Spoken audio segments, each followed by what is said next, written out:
And అమ్మ అంటే like NTR గారితో చేశారు. ఆయన ఎలా ఉండేవారు ఆన్ సెట్స్ లో? ఆయన టీచర్గా ఉండేవారు. కాస్త టైం దొరికితే నిద్రపోయారు. సరదాగా ఏ హీరో మాట్లాడేవారమ్మా? నాగేశ్వరరావు గారు. సరదా జోకులు అవి వేసేవారా? ఏ సినిమా మీరు చెయ్యంది కాకుండా ఆయనది ఏ సినిమా అంటే బాగా ఇష్టం? అన్ని సినిమాలు ఇష్టమే. ఆయన సినిమాలు అంటే ఆయన ఫ్యాన్ నేను. అవునా?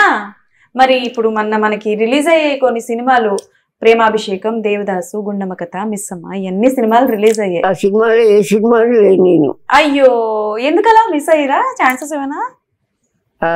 నేను యాక్ట్ చేసేటప్పటికి ధర్మదాత స్టార్టింగ్. ధర్మదాత ఒక క్యారెక్టర్ ఏమో చెల్లెలు, ఒక క్యారెక్టర్ ఏమో మేనత్తగా చెప్పారు. అక్కడి నుంచి స్టార్టింగ్. అంతకుముందు ఆయనతో కలిసి యాక్ట్ చేయడం. మీకు ఏ సినిమా చూడాలని ఉంది? ఇప్పుడు నేను చెప్పిన పేరుల్లో ఏ సినిమా థియేటర్ లో చూడాలని ఉంది? ఇంకా కోరికలన్నీ అయిపోయినాయి. ఇప్పుడు మీ కోరిక ఏంటి? నా కోరిక ఏమీ లేదు.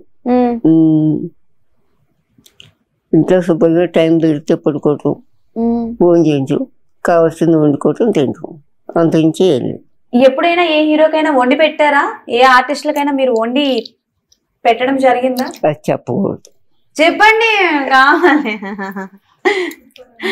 చెప్పండి చెప్పండి చెప్పండి అమ్మా. ఎవరికి వండి పెట్టారో పోనీ చెప్పండి. చెప్పకూడదు. పోనీ ఏ ఐటమ్? వాళ్ళు చెప్పారని ఫీల్ అవుతారు.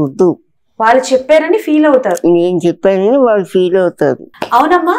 బేసికల్ గా మీరు ఫుడ్ బాగా వండుతారని నాకు తెలుసు, అర్థమైంది. మీరు ఎలాగో హీరో పేరు చెప్పనంటున్నారు కాబట్టి మీరు ఏ ఐటమ్ బాగా వండుతారో చెప్పండి. అన్నీ వండుతాం. వెజ్, నాన్ వెజ్ అన్ని. ఇప్పటికి సినిమాలు అంటే లైక్ టీవీలో వచ్చి సినిమాలు చూస్తారు కదా, థియేటర్ అయితే వెళ్ళరు అనుకుంటా మీరు. కొన్ని సంవత్సరాలు అయిపోయింది. ఓకే, ఇప్పుడు కొత్త సినిమాలు చూస్తున్నారా? టీవీలోనే చూస్తానమ్మా. మీరు చూసిన సినిమా ఏంటి ఇప్పుడు రీసెంట్ గా? ఏ సినిమా వచ్చినా చూస్తా. దానికోసం అని చెప్పేసి పెట్టుకొని చూడను. మరి మీరు ఈ బ్లాక్ అండ్ వైట్ సినిమాలు చేసి కలర్ సినిమాల్లో మీరు చూసిన తేడా ఏంటి? ఎప్పుడైనా అబ్జర్వ్ చేస్తారా? బ్లాక్ అండ్ వైట్ పెద్ద ఇంట్రెస్ట్ ఉండదు. కలర్ సినిమా కొంచెం సేపు కూర్చొని చూడాలనిపిస్తుంది. అది ఇంట్రెస్ట్.